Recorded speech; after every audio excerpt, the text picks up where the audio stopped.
SC ST मामले पर कार्रवाई न करने के लिए जिला जज ने डीएसपी को जेल भेज दिया है। दोस्तों, इस वक्त की बड़ी खबर सामने आ गई है। हम सभी लोगों को मालूम है कि अभी हाल फिलहाल में जस्टिस बीआर गवई ने एससी एसटी एक्ट को और भी ज्यादा मजबूत किया था, जहां पर जस्टिस बीआर गवई ने कहा था कि अब इतनी आसानी से जमानत नहीं मिलेगी अगर प्रथम दृष्टया यह साबित हो जाता है कि इस व्यक्ति ने एससी एसटी एक्ट के चलते किसी दलित को अपमानित किया है, मारा पीटा या फिर गाली दिया है, तो उसे बख्शा नहीं जाएगा, उसे जेल में डाला जाएगा। लेकिन दोस्तों, एक ताजा मामला सामने आ गया है जहां पर एक डीएसपी साहब ने एससी एसटी एक्ट मामले पर कोई कार्रवाई ही नहीं की, जिसके बाद जस्टिस ने जेल भेज दिया है। खबर बहुत बड़ी है। यह खबर हर भारतवासी को जरूर देखनी चाहिए, क्योंकि कुछ खबरें राजनीति की नहीं होती हैं, कुछ खबरें होती हैं अपने मौलिक अधिकार की, और अपने मौलिक अधिकार को जानने का हक हर नागरिक को है। इसीलिए हर खबर को आप ब्रेकिंग न्यूज ना समझा करें, हर खबर को राजनीति एंगल ना दिया करें। यह खबर आज हर दलित भाई को जरूर देखनी चाहिए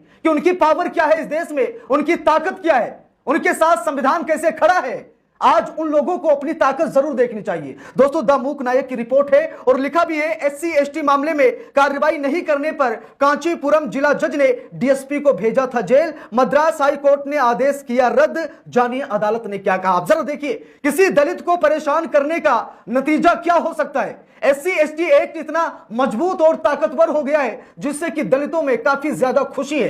दोस्तों, यहां पर देखिए लिखा है, देश का पहला मामला जहां एससी एसटी एक्ट की धारा 4 का सीधे इस्तेमाल हुआ। हाई कोर्ट ने कहा कि जज ने अपने पीएसओ के खिलाफ व्यक्तिगत दुर्भावना से काम लेते हुए न्यायिक शक्तियों का दुरुपयोग किया, न्यायिक जांच के निर्देश दिए। अब दोस्तों, यहां पर देखिए, जिला जज ने डीएसपी को जेल भेजा क्योंकि डीएसपी ने एससी एसटी मामले में कोई कार्रवाई नहीं की। उसके बाद मद्रास हाई कोर्ट का आदेश आया और मद्रास हाई कोर्ट ने जिला जज को ही निर्देश दे दिया, और यहां तक कि जिला अदालत का जो आदेश था उसे हाई कोर्ट ने रद्द कर दिया। अब जरा गौर से सुनिएगा, इस मामले को जरा समझने की कोशिश कीजिएगा। दोस्तों, अभी हाल ही में जस्टिस बीआर गवई ने एससी एसटी एक्ट को मजबूत किया, जहां पर लिखा है, एससी एसटी एक्ट में अग्रिम जमानत आसान नहीं, दलित उत्पीड़न रोकने में सुप्रीम कोर्ट का लेटेस्ट फैसला, जो आपके लिए जानना बेहद जरूरी है। दोस्तों, बात यह है कि जस्टिस बीआर गवई के नेतृत्व में एससी एसटी एक्ट को और भी मजबूत किया गया। अभी तक होता क्या था कि अगर किसी दलित को किसी ने गाली दे दी या उसे मार पीट दिया, वो थाने में गया एससी एसटी एक्ट लगवाने, लेकिन वहां कुछ ऐसा हो जाता है, माहौल बन जाता है